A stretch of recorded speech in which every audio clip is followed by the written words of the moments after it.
Hello, எல்லோரும் எப்படி இருக்கீங்க? நல்லா இருக்கீங்க நம்புகிறேன். நம்ம இந்த குளிர்காலத்துக்கு ஏற்ற மாதிரி ஒரு கொள்ளு பருப்பு கடையலும் ரசமும் வச்சிடலாமா? இந்த வாரம் சூப்பராக இருக்குங்க. வெயிட் லாஸ் பண்ணுறவங்களுக்கும் நல்லாயிருக்கும் இது. அதுக்காக நான் ஒரு கப்பு கொள்ளு எடுத்து வச்சுருக்கேன். இதில் கண்டிப்பாக கல் இருக்கும், நல்லா பார்த்து க்ளீன் பண்ணி எடுத்துக்கோங்க. நல்லா வாஷ் பண்ணி எடுத்து வச்சுருக்கேன். அதில் ஒரு 4 கப்பு தண்ணி ஊற்றி கூடவே ஒரு 5 தக்காளி, குட்டி குட்டி தக்காளிங்கிறதுனால 5 போட்டிருக்கேன். நீங்கள் வேணால் பெருசாக இருந்தால் 3-4 போட்டால் போதும். ஒரு பச்சை மிளகா போட்டிருக்கேன். எனக்கு காரம் கம்மி, அதனால தான் ஒரு பச்சை மிளகா. உங்களுக்கு வேணால் கூட போட்டுக்கோங்க, ஒன்றும் ப்ராப்ளம் இல்லை. அது நல்லா சிம்மிலேயே வச்சு ஒரு 5 விசில் வர வரைக்கும் வேகட்டும். அதுக்குள்ளே இதுக்கு ஒரு மசாலா தயார் பண்ணணும்.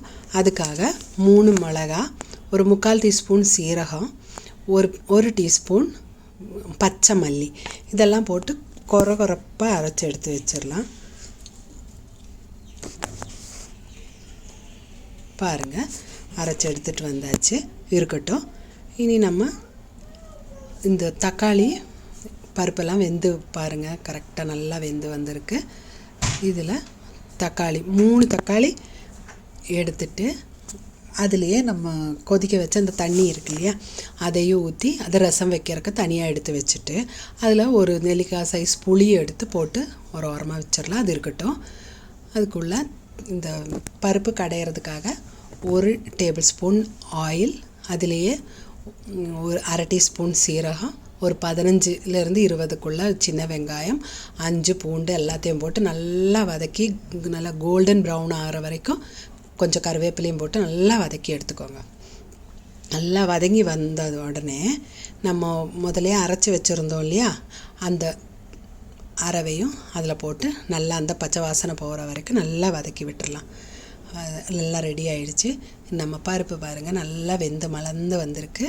அதுலேயே இந்த வதக்கி வச்சுருக்கிற மசாலாவையும் கொட்டி நம்ம நல்லா கடைஞ்சி எடுத்துக்க போகிறோம்.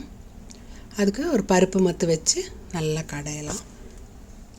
கடைஞ்சிட்ருக்கும்போதே ஒரு 1/2 டீஸ்பூன் மஞ்சத்தூளும் தேவையான அளவுக்கு உப்பும் போட்டு கடைஞ்சிடலாம். அப்போ எல்லாம் நல்லா மிக்ஸ் ஆகும் இல்லையா. நல்லா பாருங்கள், நல்லா கடைஞ்சி எடுத்துட்டேன் பாருங்கள், ரெடி. அது ரெடியாக இருக்குது பாருங்கள். இனி நம்ம இதை ஒரு சர்விங் பவுலுக்கு மாற்றிடலாம். அவ்வளோதான், முடிஞ்சிச்சு.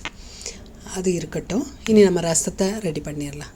முதல்ல இந்த வெங்காயம் தக்காளி நல்லா புளியெல்லாம் நல்லா பிசைஞ்சு எடுத்துட்டு அது இன்னொரு கப்புக்கு மாற்றி அந்த சக்கையெல்லாம் புழிஞ்சு எடுத்துடலாம். அதுக்கப்புறம் நம்ம இதுக்காக ஒரு அரவை ரெடி பண்ணணும். அதுக்கு முன்னாடி கொஞ்சம் மஞ்சத்தூளும் மல்லி இலையும் போட்டு அது ஒரு ஓரமாக இருக்கட்டும். இது அரவைக்காக ஜீரகம் 1 டீஸ்பூன், பெப்பர் 1 டீஸ்பூன், அப்புறம் ஒரு 5 பூண்டு எல்லாம் சும்மா ஒரு க்ரஷ் பண்ணி போட்டுட்டு நல்லா மிக்ஸ் பண்ணி எடுத்து வச்சிடலாம். உங்களுக்கு தேவையான அளவுக்கு எவ்வளோ தண்ணி வேணுமோ அப்போ ஊற்றிக்கலாம். ஊற்றிட்டு இனி இதை தாளித்து எடுத்துக்க வேண்டியது தான். அதுக்காக ஒரு டீஸ்பூன் ஆயிலில் ஒரு 1/2 டீஸ்பூன் கடுகு போட்டுட்டு கொஞ்சம் கருவேப்பிலை, அப்புறம் 2 மிளகாயும் கிள்ளி போட்டு ஒரு சின்ன வெங்காயம், 2 சின்ன வெங்காயம் தான் போட்டு நல்லா வதக்கி விட்டுட்டேன். எனக்கு இப்போ தான் ஞாபகம் வருதுங்க, நான் உளுந்து போட மறந்துட்டேன். உளுந்து இல்லைன்னா ரசத்துக்கு ஒரு டேஸ்ட்டே இருக்காது. அந்த ரசத்தோட தனி டேஸ்ட்டு தெரியணும்னா அதில் கண்டிப்பாக உளுந்து இருக்கணும். நான் அதை மறந்துட்டேன். ஆனால் அது கொஞ்சம் கோல்டன் ப்ரௌன் ஆகிற வரைக்கும் பாருங்கள் நல்லா வதங்கி வந்தாச்சு. இனி இதில் நம்ம கலக்கி வச்சுருந்தோம் இல்லையா, அந்த புளி தண்ணியை எடுத்து ஊற்றி கூடவே ஒரு துண்டு பெருங்காயத்தையும் போட்டு நல்லா கலக்கி விட்டுடலாம். கூடவே உப்பு, தேவையான அளவுக்கு உப்பு போட்டுட்டு இப்போ வேணுன்னா நீங்கள் ஒரு துண்டு வெல்லம் போடலாம், நான் போடலை. பாருங்கள், நல்லா கலக்கி விட்டு அந்த பெருங்காயமெல்லாம் இதில் கரைஞ்சி உப்பு கரெக்டாக இருக்கான்னு பார்த்துட்டு பாருங்கள், லைட்டாக கொதி வர ஆரம்பிச்சிருச்சு. இப்படி அங்கங்கே ஒவ்வொரு இடத்துல கொதி வருது பாருங்க. இந்த நேரம் ஸ்டவ் ஆஃப் பண்ணிடுங்க. இனி இதை ஒரு சர்விங் பவுலுக்கு மாற்றிடலாம். எல்லாம் ரெடி, சூப்பராக இருக்குங்க.